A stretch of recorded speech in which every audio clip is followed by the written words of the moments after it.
کام جو ہو، کوئی بھی کام ہو، وما تشاؤون الا ان یشاء اللہ، ہم کوئی بھی ارادہ خود سے نہیں کر سکتے، وہی ہوگا جو ہمارے رب نے فیصلہ کیا۔ زمانہ جاہلیت کو اور آج کے زمانے کو اگر ہم تھوڑا سا تقابل کرتے ہوئے دیکھنے کی کوشش کرتے ہیں، جہاں اور بہت ساری برائیاں ہم مسلمانوں میں آ گئی ہیں، وہاں ایک مصیبت یہ آ گئی ہے، وہ یہ ہے کہ اولاد کو قتل کیا جاتا ہے۔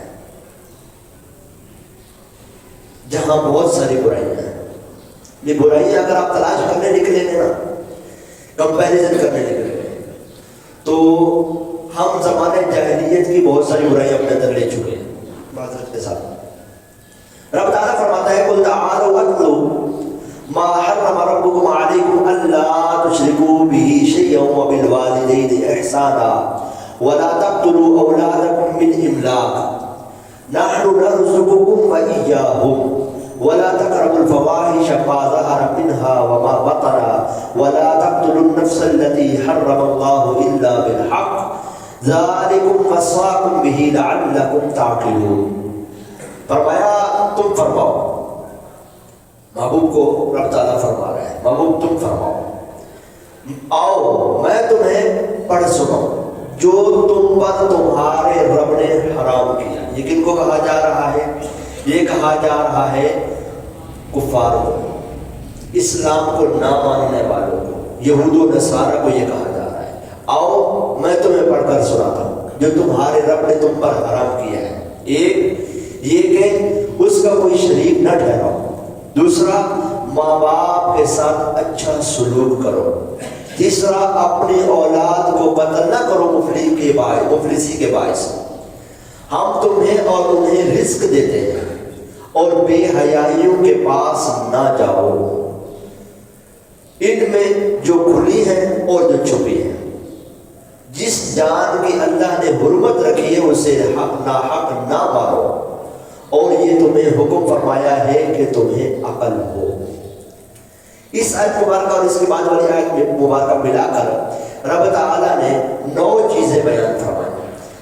ایک تو اللہ کے ساتھ شریک نہیں ٹھہرانا ہے، دوسرا ماں باپ کے ساتھ بھلائی کرنی ہے، ان کے ساتھ برا سلوک نہیں کرنا ہے، تیسرا مفلسی کے باعث اولاد کو قتل نہیں کرنا ہے، چوتھا فرمایا بے حیائی کے کام چاہے چھپ کر کیے جائیں یا دکھاوے سامنے کیے جائیں یہ نہیں کرنے ہیں، پانچواں فرمایا ناحق قتل نہیں کرنا ہے، چھٹا فرمایا یتیم کا مال نہ کھاؤ، اس میں بیجا تصرف نہ کرو، ساتواں فرمایا ناپ تول میں کمی نہ کرو، آٹھواں فرمایا ناحق بات نہ کہو، اور نواں فرمایا اللہ سے کیے ہوئے عہد کو پورا کرو۔ یہ 9 باتیں اللہ تبارک و تعالیٰ نے اس آیت اور اس کے بعد والی آیت دونوں میں ملا کر گفتگو فرمائی۔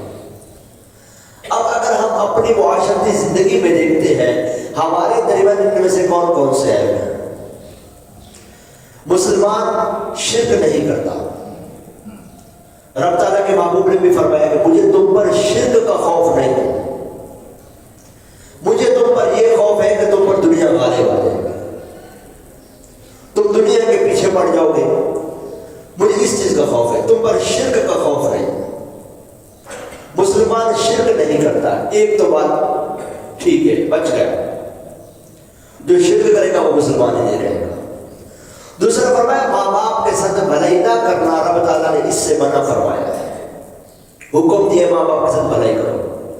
ہمارے اندر یہ عیب پیدا ہوتا چلا جا رہا ہے کہ آج کے جو ہمارے جوان ہیں لڑکے ہیں ماں باپ کا ادب چھوڑ چکے یا چھوڑتے جا رہے ہیں۔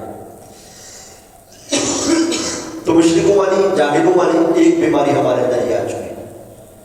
دوسرا فرمایا مفلسی کے باعث اولاد کو قتل نہ کرو، ہمارے اندر پائی جانے والی دوسری بیماری۔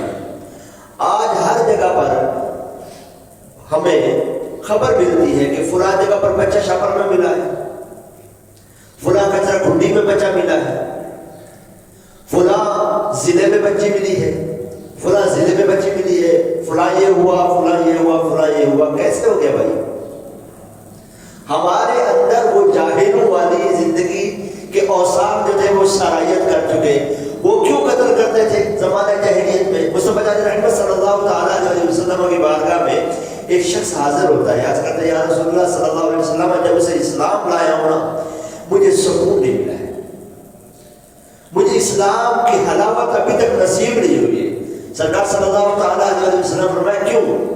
عرض کرتے ہیں یا رسول اللہ صلی اللہ علیہ وسلم مجھے میری بیٹی کی ایک بات ہر وقت ستاتی ہے، جیسے مجھے یاد آتا ہے میں تڑپ کر اٹھ کے بیٹھ جاتا ہوں۔ فرمایا کیا بات ہے؟ عرض کرتے ہیں یا رسول اللہ صلی اللہ علیہ وسلم جب میری بیٹی پیدا ہوئی تھی میں کہیں گیا ہوا تھا، واپس آیا تو چلنے والی تھی، میں اس کو لے کے گیا اور اس کو میں نے کنویں میں پھینکا، تو وہ مجھے کہہ رہی بابا آپ مجھے قتل کرنے والے ہو، یا آبادی قتلتنی یا آبادی قتلتنی۔ جب اس کی آوازیں میرے کانوں میں پڑتی ہیں نا میں بے چین ہو جاتا ہوں۔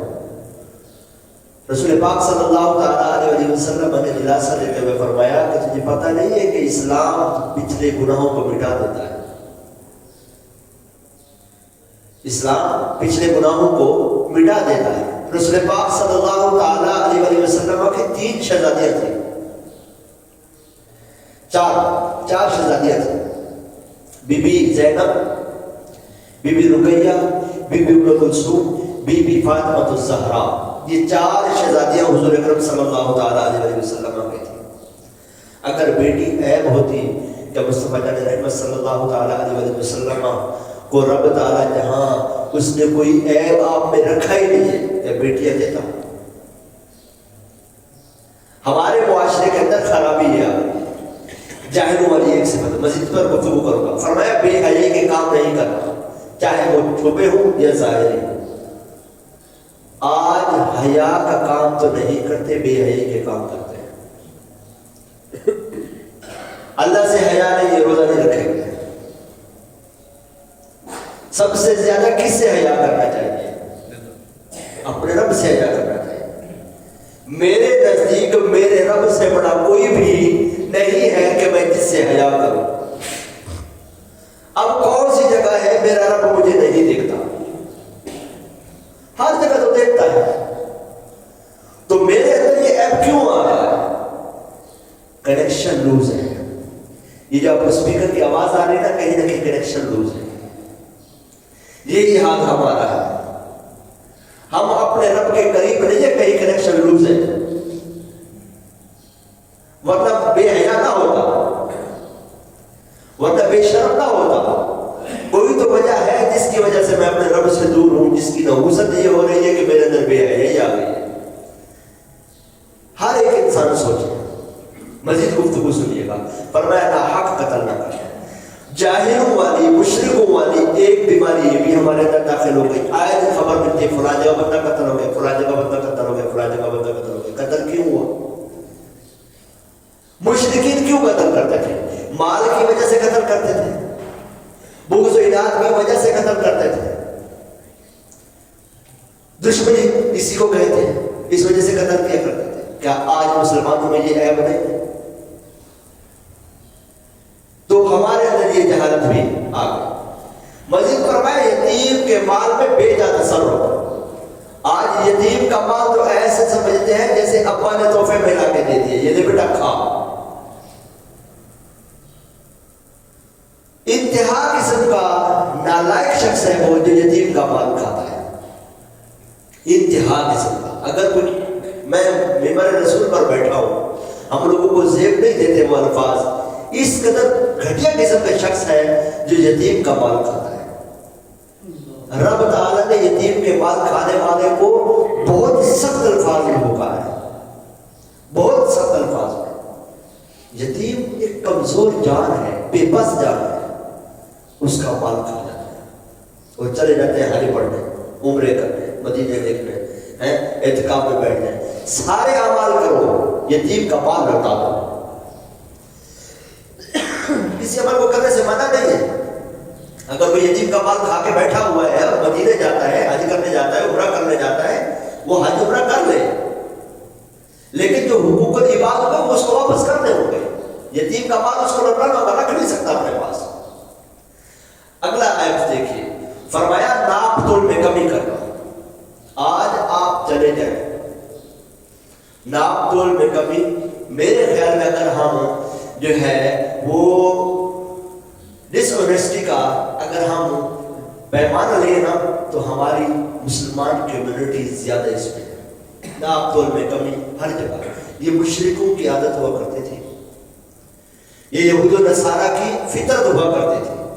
سودا لے کر جاتے تھے، ہمارے آبا اجداد غریب وہ ان سے کاٹتے تھے، یہ کاٹ لگ گئی، یہ کاٹ لگ گئی، یہ کاٹ لگ گئی، پھر تولنے میں بھی کمی، 40 کلو والا 30 کلو میں جاتا تھا۔ آج ہمارے اندر یہ عیب ہے، ہمارا اگر کوئی ٹھیلے پہ کھڑا ہوا شخص امرود بیچ رہا ہے، سیب بیچ رہا ہے، خربوزہ سستے سے سستا ہو گیا ہے اس کو بیچ رہا ہے، ڈنڈی وہ بھی مار رہا ہے۔ ٹماٹر 100 روپے کے 4 کلو ہو گئے، ڈنڈی وہ بھی مار رہا ہے۔ کیا کرے گا اتنی ڈنڈی مار کے؟ حاصل کچھ نہیں ہوتا، وہی شام کو بیماری، ڈاکٹر کے پاس جاؤ خرچ۔ ایسے لوگوں کی اولاد پھر بے شرم پیدا ہوتی ہے، بے غیرت پیدا ہوتی ہے۔ حرام فساد لاتا ہے، خیر نہیں لاتا۔ 9ویں 8ویں جو ہمارے اندر ہم چیک کرتے ہیں کہ کیا ہمارے معاشرے کے اندر 8واں عیب ہے ناحق بات کہنا۔ یہ تو کوٹ کوٹ کے بھرا ہوا ہے، گفتگو کو چلانا ہے، کسی کو کچھ کہہ دو، چڑھ دو، بس اب محلے میں مشہور ہو جائے گا فلاں بندہ ایسا ہے، فلاں ایسا ہے، فلاں ایسا ہے۔ 9واں اللہ کے عہد کو پورا نہ کرنا۔ یہ ساری جو بیماریاں ہوتی ہیں نا، یہ ہوتی تبھی ہے جب بندہ اپنے رب سے وعدہ پورا نہیں کرتا ہے۔ تو بیٹی کو قتل کرنا، اولاد کو قتل کرنا، یہ مال کے ڈر سے یہ گھٹیا کام ہے، اس کو نہیں کرنا چاہیے، اور یہ بہت خوفناک ہے۔ بیٹی کی پرورش کے متعلق رسول پاک صلی اللہ تعالیٰ علیہ وسلم نے فرمایا، جس شخص کی بیٹی ہو وہ اسے زندہ درگور نہ کرے، اسے ذلیل نہ سمجھے، اپنے بیٹے کو اس پر ترجیح نہ دے، تو اللہ تعالیٰ اسے جنت میں داخل کرے گا۔ مزید فرمایا، حضرت ابو سعید خدری رضی اللہ عنہ فرماتے ہیں، رسول پاک صلی اللہ تعالیٰ علیہ وسلم نے فرمایا، جس کی 3 بیٹیاں ہوں یا 3 بہنیں ہوں یا 2 بیٹیاں ہوں یا 2 بہنیں، ان کے ساتھ اچھا سلوک کرے، ان کے معاملے میں اللہ سے ڈرے، تو اس کے لیے جنت ہے۔ مزید فرمایا، حضرت عبداللہ ابن عباس فرماتے ہیں، رسول پاک نے فرمایا، جس شخص کی 3 بیٹیاں ہوں یا بہنیں ہوں، اس طرح پرورش کرے کہ ان کو ادب سکھائے، مہربانی کا برتاؤ کرے، یہاں تک کہ اللہ انہیں بے نیاز کر دے، یعنی وہ یا تو ان کا نکاح ہو جائے یا بالغ ہو جائے۔ فرمایا تو اللہ تعالیٰ کے لیے جنت، اللہ تعالیٰ اس کے لیے جنت واجب فرما دیتا ہے۔ رسول پاک صلی اللہ علیہ وسلم کا یہ فرمان سن کر صحابی نے عرض کیا، رسول اللہ کسی کی 2 لڑکیاں ہوں تو فرمایا اگرچہ 2۔ راوی کہتے ہیں اگر رسول پاک کی بات میں 1 بیٹی کی بھی عرض کی جاتی ہے، آقا فرماتے تھے ٹھیک ہے 1 کو بھی۔ لہٰذا بیٹیوں کے ساتھ اچھا برتاؤ کریں، ان کی تربیت اچھی کریں، یہ مستقبل کی مائیں ہے، مستقبل کی بڑی ہے۔ آج اچھا سیکھ جائیں گی، اچھا ادب کر جان لیں گی، کل کو انشاءاللہ آپ کی راحت ہے، آپ کی زندگی کا سکون ہے۔ آپ ذرا غور کریں، بیٹے بہت اچھی چیز ہے، بیٹے بھی ہونے چاہیے۔ اولاد رب تعالیٰ نے یہ جو بیٹا بیٹی دی ہے نا، یہ دونوں ہی سکون ہے۔ مظلوم اس وقت بیٹی ہے، یہ نہیں کہہ رہا کہ بیٹا جو نا وہ اس کو جوتے مارو، اس کو گھر سے باہر نکال دو، بیٹے کے ساتھ بھی ظلم نہ کریں۔ بعض لوگوں کو بیچاروں کو بیماری ہوتی ہے، وہ بیٹوں کے ساتھ بھی آئے دن لڑائی ہے، تو بیٹوں کے ساتھ بھی برا برتاؤ نہ کریں، بیٹیوں کے ساتھ اچھا سلوک کریں، انشاءاللہ آپ کو راحت ملے گی۔ اللہ تعالیٰ مجھے بھی، آپ کو بھی، ہم سب کو علم و عمل کی برکت عطا فرمائے۔